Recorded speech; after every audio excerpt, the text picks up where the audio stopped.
So what do they call you? Jesse. What are you incarcerated for, and how long is your sentence, sir? I'm incarcerated for it, it's murder, which it's not aggravated or premeditated, but it's murder. I think it's back then it was murder two, I think, and trafficking and 2 counts criminal tools, which is a felony 4 and 2 misdemeanors and a felony 1. Where you from out here on the streets? I was raised in San Augustine, Florida, and in Ohio. I'm from Sauter County. And just to be for sure, you're actually incarcerated in the state of Ohio, sir? Yes. I'm in right now. I'm sitting in OSP, Ohio State Penitentiary. Do you or did you at any time in point in your life belong to any type of gangs, groups, organizations? What is it? Do you or did you at any point in time in your life belong to any type of gangs, groups, or organizations? That I can't answer. Okay. First and foremost, I want to go ahead and say thank you, sir. Thank you, sir, for allowing me to be able to share, a little piece of your mind and allowing us to dive into it. This is an open platform. Nothing will be edited out. However, this is your video, so, feel free to be able to speak about whatever you want, sir. Okay? Right. So would you be able to tell me a little bit about your upbringing? Were you going to say something, sir? Right. No, so I was just about ready to say lead the way and I'll follow. Yeah, would you be able to tell me a little about your upbringing? Did you go through any traumatic experiences as a young child? Did you have both your parents in your life? Tell me about your upbringing, Yeah. sir. Okay. Well, I was my upbringing was like I said, originally I was born in Ohio, but I was raised in Florida. Back back then, Ohio was I was always raised outside the cities, so it was like cornfields and outhouses and you know you hand pump some of the water out of sinks, and I mean because it's been a while back, but yeah, it was, I mean, as a kid it was great, but then I was only raised by, but I think it was about 7 or 8. I went to Florida, and my mom and dad got divorced, so I went to Florida, and that's who raised me, was my mother. And single mom, and she was always single all the way up until after I think all of us was gone. So, but I got 3 brothers too. So, then growing up, uh, it's probably about, I don't know, about 14, probably, maybe. Well, growing up, I'd spend time up here with my grandma, down Sauter County, and then I'd go back to school in Florida, and then sometimes I'd go to school up here. I mean, I just kind of went, wherever, but still, it.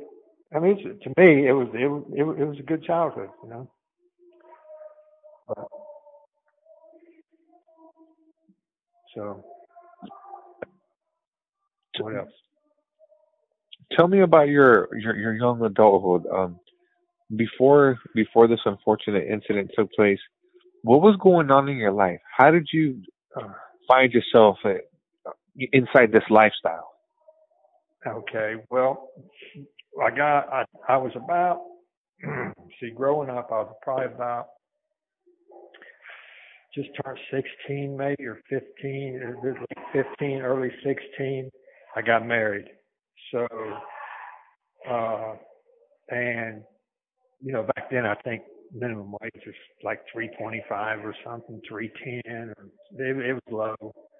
And so I dropped out of school probably as 9th grade, and I went I'd spend time in Florida, in Ohio, Florida, Ohio, Florida, Ohio, and I had we had a daughter and we had a son, and then by the time they came 5 years old, the oldest one, we put them in school in Sauter County, so Ohio became home. Well, it was. I mean, although you look back on it now, and it was probably the happiest times that you had when you had nothing. But back then, it was a struggle. At least thought you were struggling, and so I went to driving a semi, and I tried, and to try to your eyes are always bigger than your stomach. You always want more than what you really need. So, and then that's where the pretty much the marijuana trafficking coming in at is you know is in my mid mid mid 20s, and that's where that road took off at. So Man, you know what blows me away is that we were speaking a little about this a little bit earlier. Is that nowadays, as you mentioned, there's marijuana dispensaries everywhere. A lot of the states it's legalized. There's coffee shops, there's drinks, and people are not even getting convicted or charged as they did back in your times. When people were getting severely punished.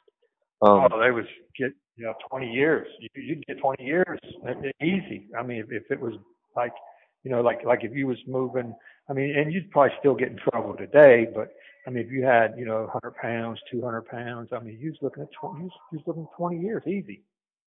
And today you'd probably be looking at maybe 4 or 5. And if you had anything under probably 6 pounds, it's I don't even know if it's a charge. It might be a misdemeanor. So I mean, but being incarcerated, the ODRC, they still hold it against you when you go up to be released. So I like with me, I don't have no juvenile record. This is the only time I've ever been in trouble.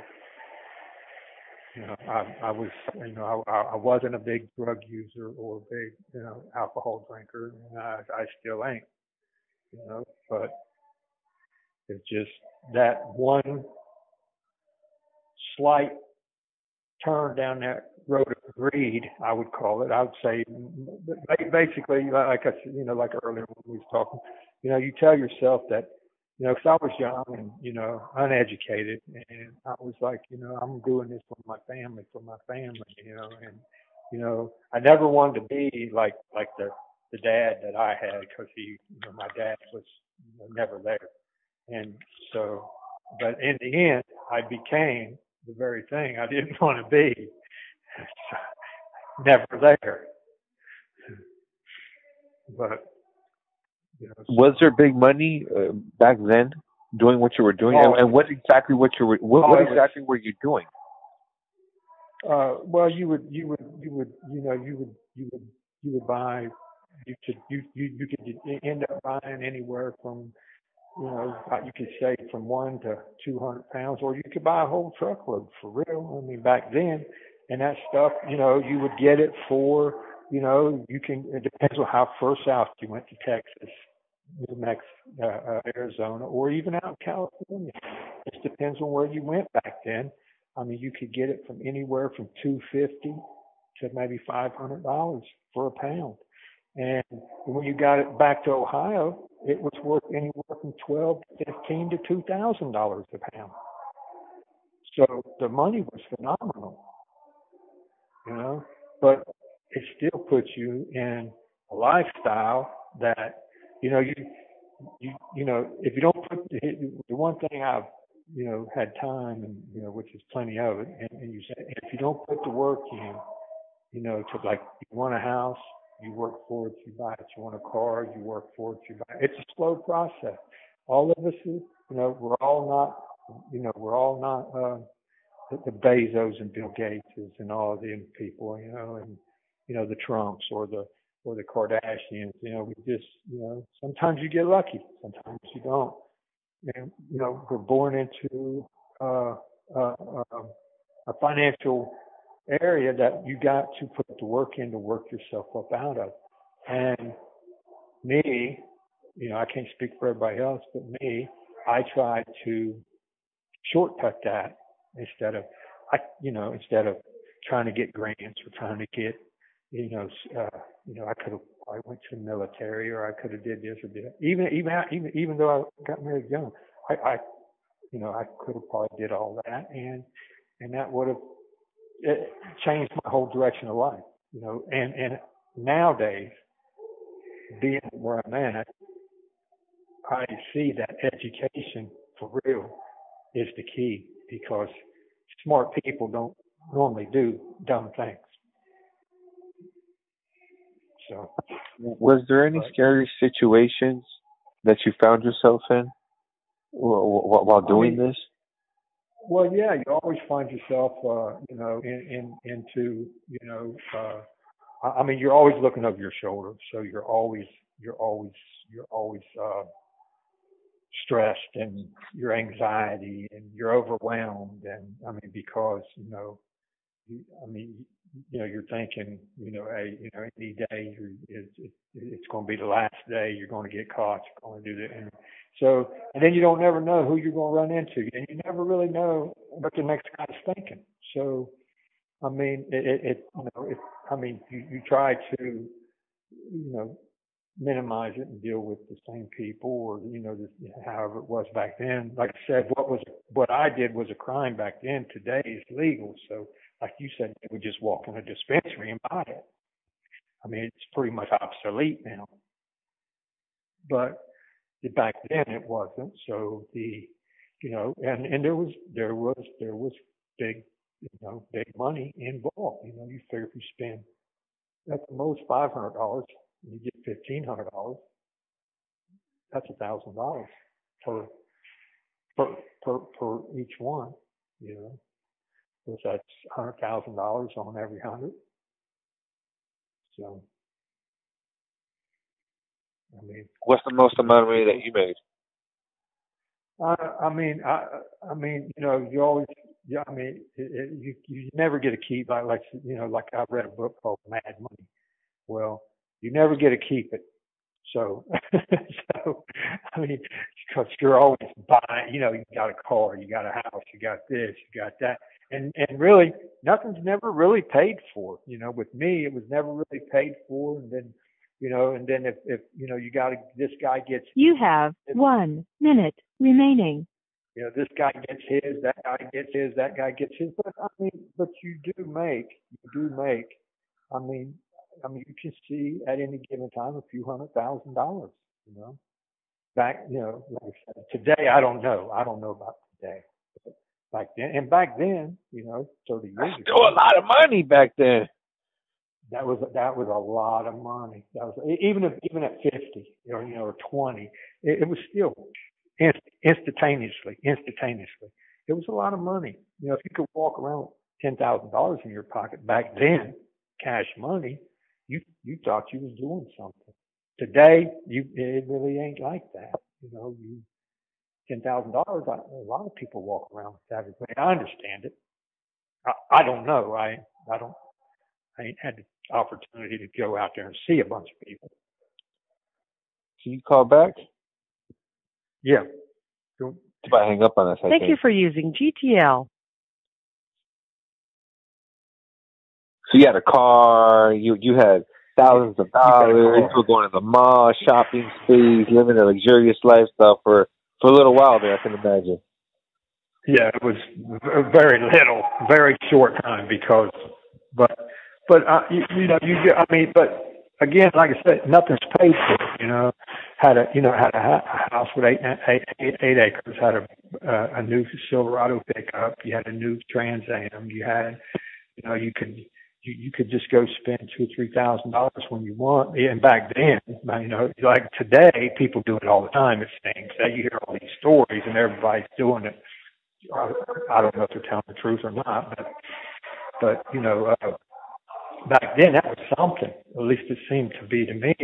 And then you could, you could, help other people out. You could just, to where, because you had it that way. You had it to where if somebody needed some bills paid, or if they needed a car, or to buy a cheap one, you could give it to them. And you always felt like you was really doing this for everybody else. But when you stop now, and when the rock, the boulder stops rolling downhill, and you're like, well, really, who was you really doing that for? And it was just you get trapped. You get trapped in the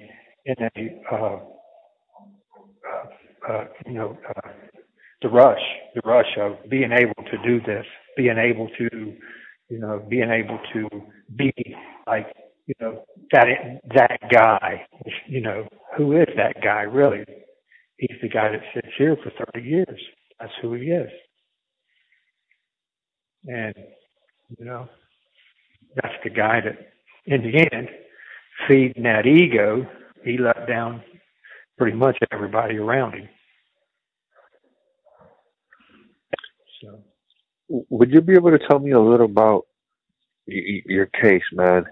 What happened, brother? How the heck did you find yourself in this unfortunate position? Go ahead and take your time and let us know what happened, my friend. All right. Like I said, we've been together ever since we was kids, for real. And, well, not kids, but, old enough to be something. And after, like that right there, the stressful and all this other stuff, and things just ain't going right. And, you keep telling yourself that, this is the last time, and, you got kids, you got a wife, you got, brothers, you got, my mom's always been in Florida, my mom's just, I can't say it bad. My mom I feel like, I let my mom down because she was a single mother that raised 4 people. And that's something that, you got to live with, is that, disappointment. A man who disappoints his mother, it's hard to pick yourself up. But I was out. I tried to keep everything away from the house. So, and if I'm remembering this correctly, because it's been so long, but I tried to get back because my little brother had to go to court. So I tried to get him to court. And for some reason, I think my wife was, he had 2 kids. She had his kids for, I don't know, maybe a month or something. I don't know, because, they was addicts. That's what they was. And so I got back. I tried to, I got into court. And I got back.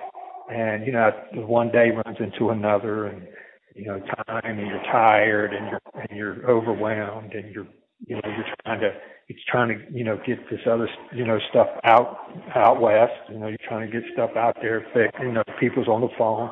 You got people here. It's on the, you got obligations, responsibility, like I said.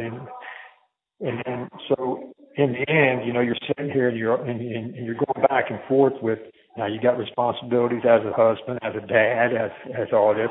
So all these things are just coming together all at one time. And it's like, look, you're overwhelmed. It's too much. So it takes off, and it goes into but basically it wasn't a bad argument, but it goes into a discussion of, hey, you gave you told these kids, it's around about where they're starting to go to school. You want to keep your word. You got to go down here. You got to do this.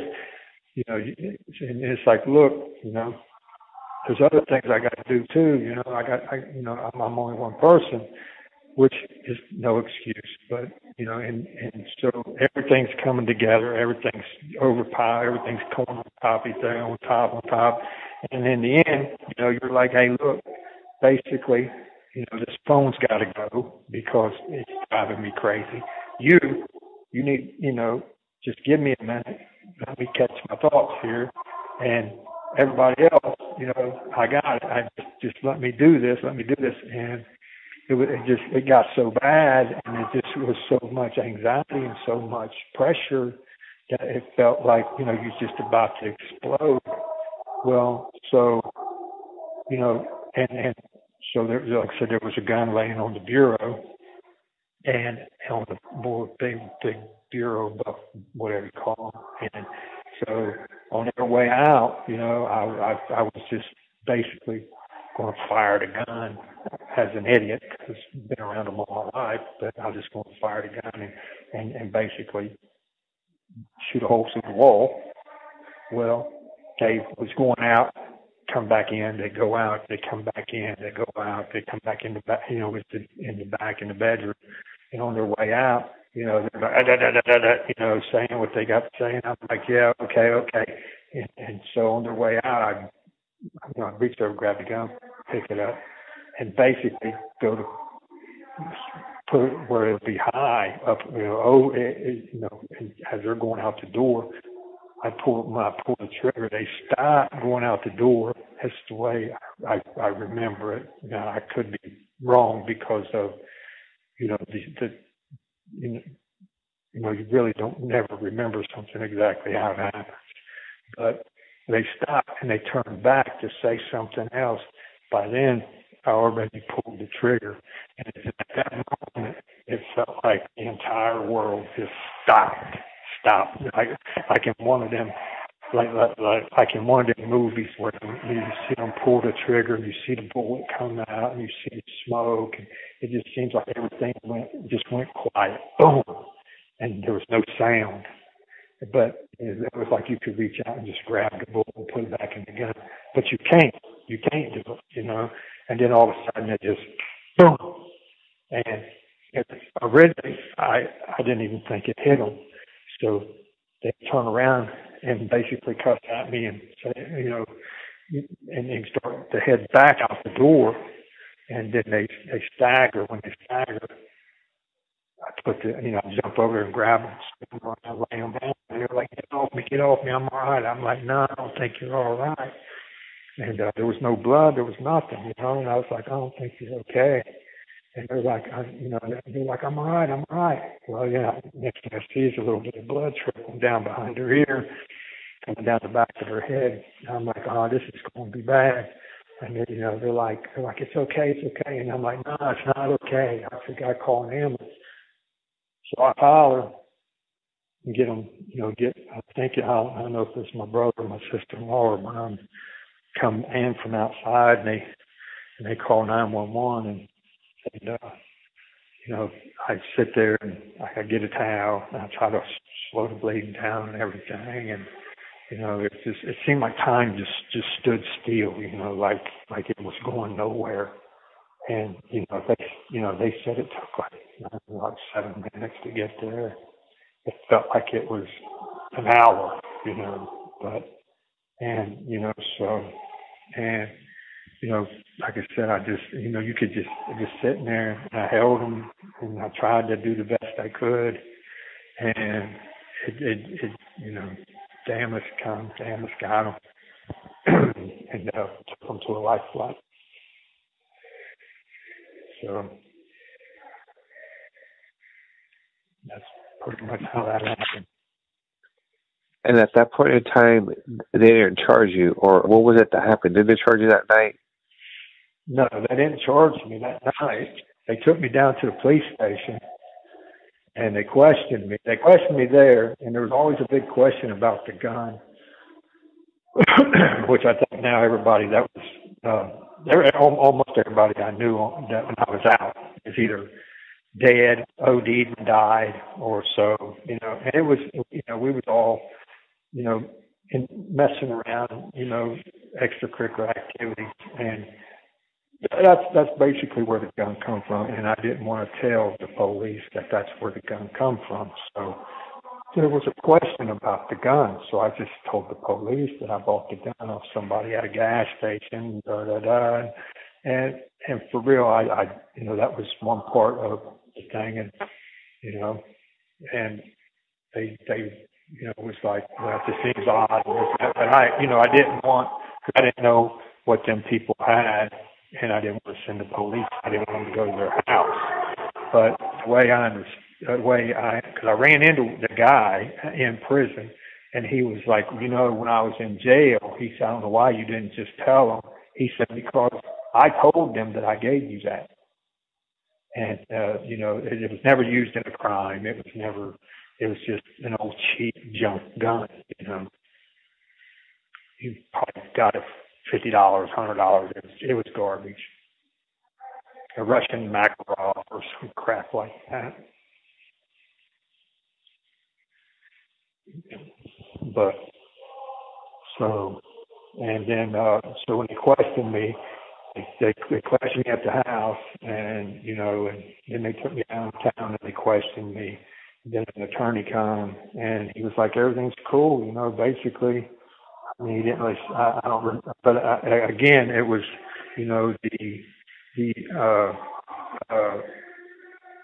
the whole ordeal is for your emotional and mental capacity, it's overwhelming. Or at least it was for me. And so I remember giving telling them what happened, and I remember the attorney come in. He says, "Well, just tell them again," and then they released me. So then one of them guys come and pick me up, and they take me to Columbus, to Grant Hospital, and that's where she was. She was in the trauma center at Grant Hospital, and she was listed under Jane Doe. It was a little weird, but she was listed under Jane Doe. They didn't even know who she was, and when I got there and I went in and I seen her, she didn't even look like herself. She looked like somehow, I don't like they was giving her blood transfusions or infusions or whatever you call it, and it just seemed like there was like you didn't, I couldn't even really recognize her. She looked like she put on like 50 pounds, she just all swelled up, and it was just weird, and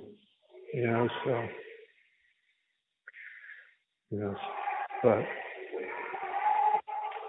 You have 1 minute remaining. the next day, I think it's the next day or the day after, they pronounced her dead, and took her off of life support. So, you want to go another round? Yes, please. Can you call me back? Yeah. Okay. Thank you for using GT. They take them to they don't release the body, so they take it over to the Franklin County, which is Columbus. They take it over to the autopsy person, whoever does that. But and then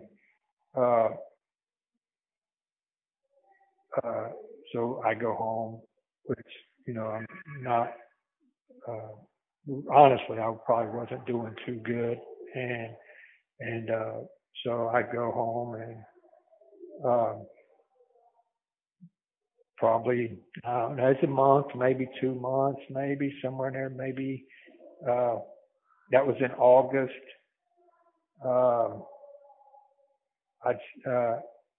So I was in the county jail for 200 days. So that was August, September, October, November.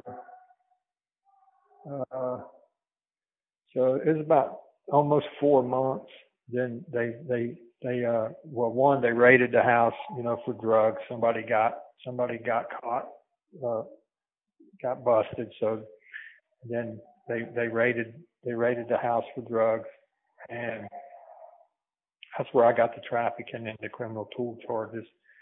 And it was after that happened, in between that time and the time I got arrested. And then so I had the drug charges on me, but I still didn't have no murder charge on me. And then I went and bonded out for the drugs, and uh, about I don't know, maybe I forget, ain't for sure when the drug charges even happened, but about a month I'd say after that, then they came with the murder charges, and and uh, and to be honest, if I remember it correctly, I went and turned myself in.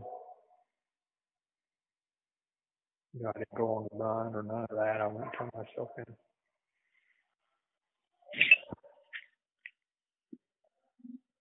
So then, basically, the murder charge superseded the drug charges. So they proceeded on with all that, and then I went to prison, and then about a year later, after I was in prison, they brought the drug charges back up and took me back, and I pled guilty to them because I was already in prison anyway.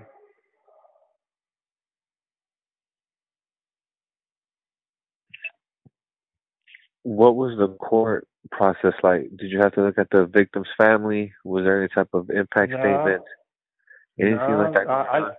no, uh, there's no, I mean, they came up and they came up for the funeral and everything. And, like I said, we was together when we was real young, and, there's never been no domestic violence. There's never been no spouse or any of that abuse or any, there's absolutely, like I said, there's nothing. I have no kind of juvenile record, no other adult record. So they came up and they came to the house, and they had the funeral, and then they all went back, back to Florida, and they've never contested any of my parole hearings. They never gave no negative statements to the court. They've never slandered me one time. Not that I am aware of. I mean, publicly they haven't. Let me put it that way. But I mean, if his shoes was turned privately, I'd be slandering them probably just like they probably slandered me. Because of the situation. Who exactly was the victim? How old were they? My wife. See how they was probably.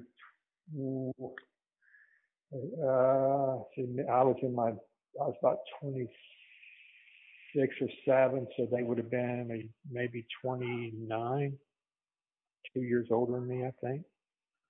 Or I was 27 and they was 29, 26, they was 28. They're like 18 months or 2 years older than me. And you say they, like, what do you mean by they? Well, I mean, it's just them, or let me rephrase that, her. So there was 2 victims. No, there's one. I say that's just how I talk. It's a bad habit. No, there's only one. What was this lady's name? Ramona. And you say you've known her your whole life? I've known her ever since I was probably 13, 14. And she was your spouse? She was my wife. Yeah, legally my wife. Did you guys have any type of problems, any type of issues going on before this unfortunate incident? Not really. I mean, nothing other than just whatever a normal couple goes through. The struggles of being young, the struggles of growing up, the struggles of of having kids when you're young. Just struggles of being on the poverty side of life. I mean, but other than that, not really. Yeah, I'm a little confused of how you said this date played out. Why would you shoot towards that way anyways? What was it that happened? Well, like I said, well, my opinion is you're sitting there and you're going back and forth. There's an argument, you're going back and forth, and then you're just like, hey, just shut up, shut up, shut up, shut up, and you just it's overwhelming, and you just shoot. You pick up a gun and you pull the trigger, and like I said, I was my intent was that they would continually go out the room and it would shoot a hole through the wall to outside. But that intent was my intent, not their intent. And for that reason, which I knew better. I knew better. I've been around guns all my life. I knew that you should never do that. But in the end, it was just that day. It was too much for me that day. What was the argument about? Well, the argument was about me going back to doing some more criminal activity and not doing what I'm supposed to be doing with my family and the kids and everything else. So, do your kids still speak to you? Yeah, I've seen. I see my kids. I call my kids. I talk to my grandkids. I got 5 granddaughters. I've always had a relationship with my kids. They never held any type of resentment towards you? Do I know how they truly feel? No, but have they ever told me that they hold any resentment? No. They go to parole board for me every time. They visit me when I'm close enough to home. Right now, I'm just too far away. But I when I was close to home, I've seen them every 2 weeks. And so, fortunately that they love me, and which, like I said, sometimes, on the emotion side and everything else, maybe you get some forgiveness, but, the hardest part is, you'll never find redemption or forgiveness from yourself. The kids work hard. They've built lives. They ain't never been in trouble. And, they're the exact opposite of what I was. How did this make you feel mentally, emotionally after you killed your wife? Well, mentally and emotionally, it's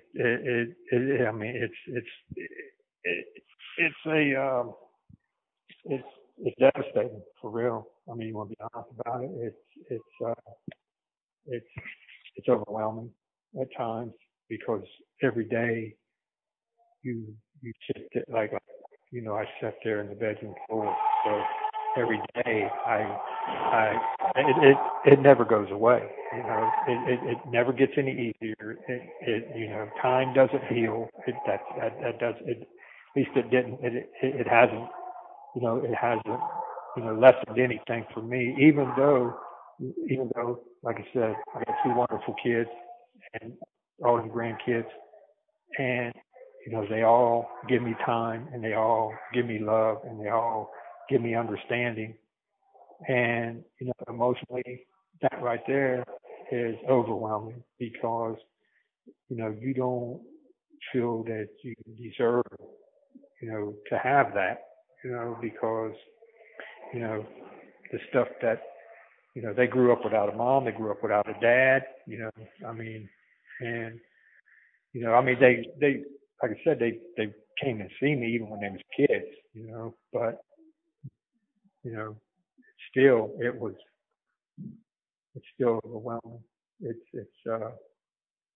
You count blessings, and that is one blessing that I do have, and and most of the time I don't feel like I deserve it. Listen, my friend. Listen, my friend. I don't mean to disrespect you in any type of way when I say this, but is there any possible way that perhaps you did intend to kill this person? Perhaps this No, wasn't a mistake. no, no. I mean, I didn't intend to shoot them. I intended to, because, I intended to shoot the gun, but I never intended to shoot them. And, but when you pull the trigger, you really don't have control over where the bullet goes, so, and, I did a lot of reading trying to come to peace with my own mental frame of mind. And the average person, which I never shot, I didn't shoot pistols every day, all day. And the average person that pulls the trigger of a pistol, they normally don't even hit what they're aiming at. So, like it's, I don't know. It's but yeah, my intent is is is solely that it was never intended to shoot or kill anybody. Have you ever dreamed about her? I your dreams that being in these places. I don't really dream much anyway, but maybe there towards the beginning or something, but you try to block stuff like that. You try to, like I said, you try to stay out of that little emotional realm. You have 1 minute remaining. What was that like? That first year or 2 years. I'm sure you must have nightmares. I'm sure you must have thought about it. What was that Well, like? your first, well, I mean, when it first happened, and it was because I was free when it first happened, and it was hard. It was hard. It was extremely hard to deal with because the other half of you is gone. Because like I said, we was young and we endured a lot growing up. We grew up together, and that half is gone. So not only did you lose your the person that knew all your secrets, you also lost your best friend. You lost the person that you always turned to, and over a second decision, and it's hard. It's hard. You still catch yourself wanting to have that. Thank you for using GTL.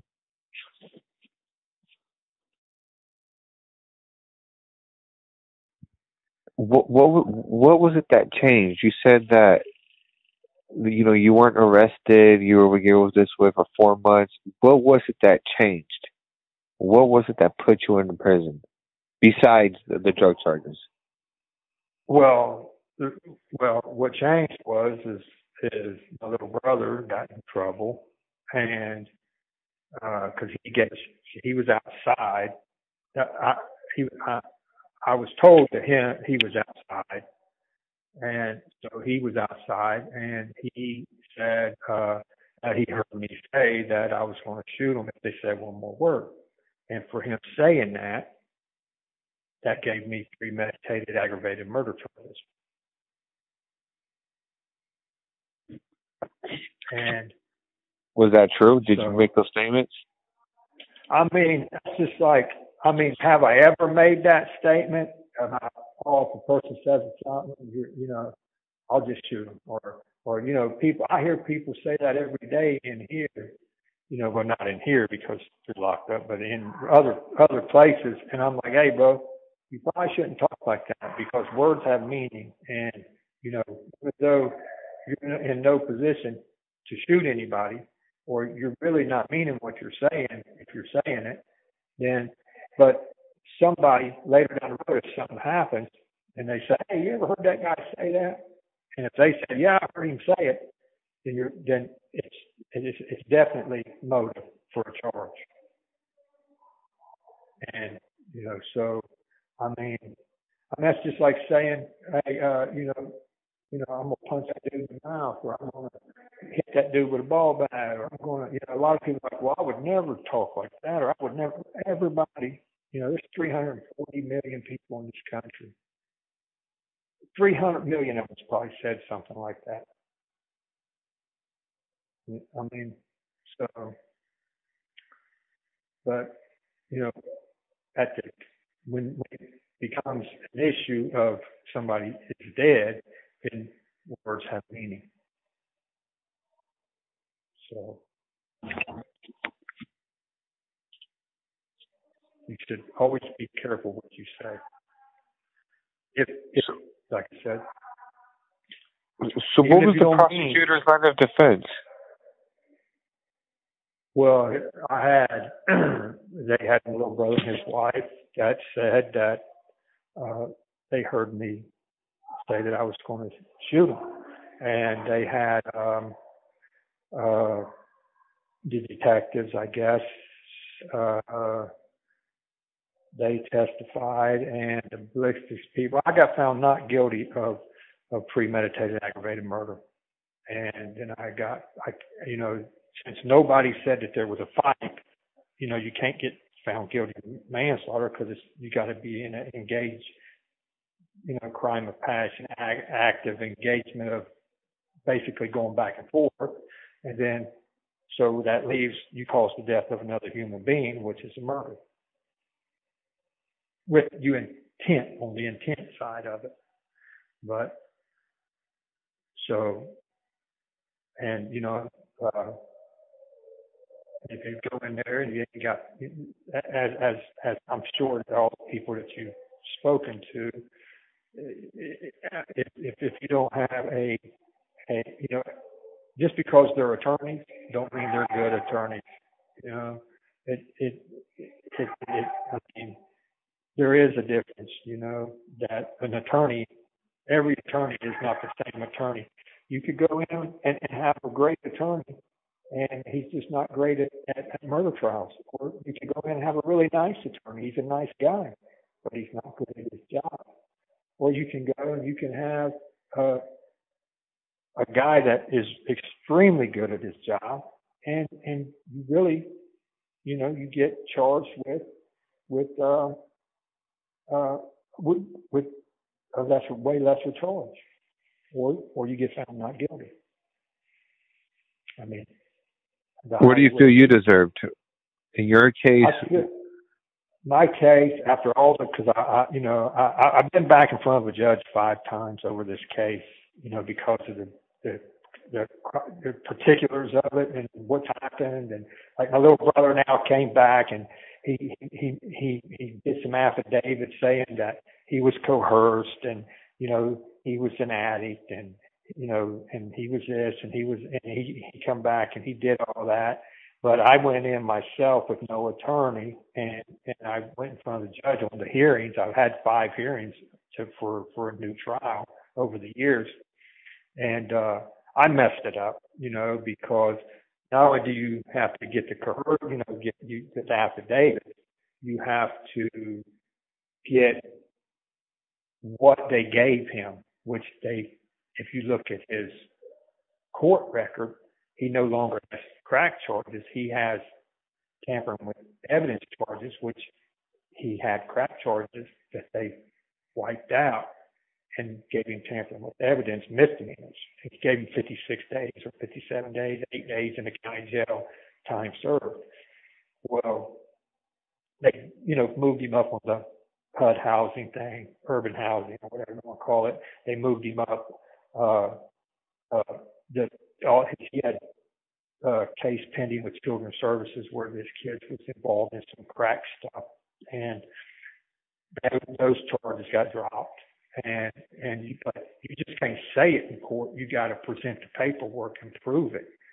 And at the time when I went in, I didn't know that you had to be into deep. And I got a few years of reading law, and these people's got 40 years of reading law. So you're at a little bit of a disadvantage there. But but in the end, after everything I've read, it was probably a manslaughter, to be honest. It was in Ohio back then. it would have been a 10 to 25 and a 3-year gun spec, which would have been a 13 to 25. That's what it. How much time did you get? You said. I got. It's my 30th year. But what were you sentenced to? 15 to life. Yeah. What? And I know a lot of people who's already went home on a 15 to life. But me, they use any and everything they can, because, hard head makes so fast, You keep falling down, your butt gets sore. You bump your head against the wall, boom, you fall down, my grandma used to say, hey boy, hard head makes soft butt, you know what I mean? And, but, so you get in this mind frame to where, the system's against you. It's rage against the machine, and it's hard to, like the conversation we're having, it's hard to have that conversation with anybody that's with the ODRC or the DRC. It's because of Ohio, but it's hard to have a personal, open conversation, and you become, instead of a number, a human, because everybody is liars. You was a liar when you came in, you're a liar while you're here, and you're a liar, you're going to lie to get out, or you manipulate, you're a manipulator while you're here, you're going to manipulate to get out. You're a user while you're here, you're going to be a user to try to get out, and that's how the system is. And I'm not faulting the system, and there's probably a lot of people does do that, but in the end, I mean, we're still human beings, ain't we? I mean, we're still, even though we've made some horrible mistakes, and even though, like I said, for redemption and forgiveness, it'll never come from me, from myself. I will never give that to myself, and because, but and don't get me wrong, I love my kids. I love my grandkids, and I'm grateful and thankful, and I'm blessed. And that's, I mean, that is, that's pretty much all I have, except the people over 30 years that I've did time with. I mean, most of my other family, I still got my mom, but I won't have my mom much longer. I'll lose my mother in prison. And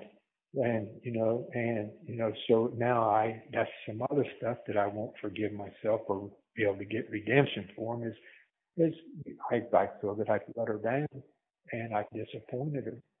They all say, yeah, no, you didn't do that, son. But deep down, you know you did. I mean, the truth's the truth. I mean, and plus, people make comments to them about, oh, well, you didn't do very good. Your son's in prison for this, So they live and have to feel the suffering that you live and feel. And it just like the kids, I'm sure they've had to hear some stuff. And, and they overcome it and they move past it. But still, that's not their cross to carry. That's my cross to carry. But your sins carries into the ones who love you and the ones who care about you. So, I mean, it's tough. It's tough at times to emotionally and mentally try to accept that.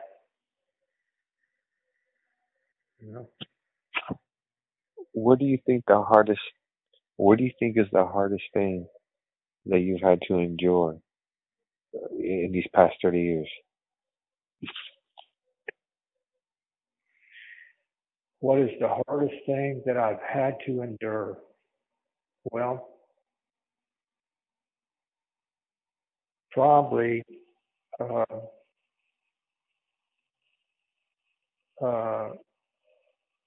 I would say, without a doubt, it's letting down the children, my kids, letting down my mom, and and and that would be the hardest thing for real. You know, although I still get to be grandpa, and I still get to, I talk to them on the phone, and when I'm closer to home, they make sure I get to see, because I got all 5 granddaughters, and they make sure I get to see them and everything, and I even got a great grandson now, but uh, it's that right there. The hardest thing to endure is knowing that they had to endure what was rightfully my burden to carry.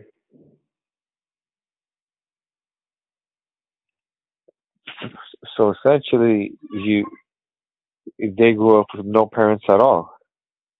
They grew up with their aunt, my mom's youngest sister. Yeah, not me or their other, but they grew up not in foster care, but they grew up in my family.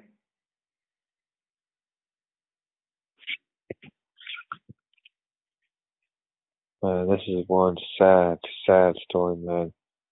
And tell me, my friend, what have the past 30 years been like for you? The past 30 years is, I'm in the prison part. I can do that. I'm getting older now. You have 1 minute remaining. You want me to call you back? Yes, please. Thank you for using GTL.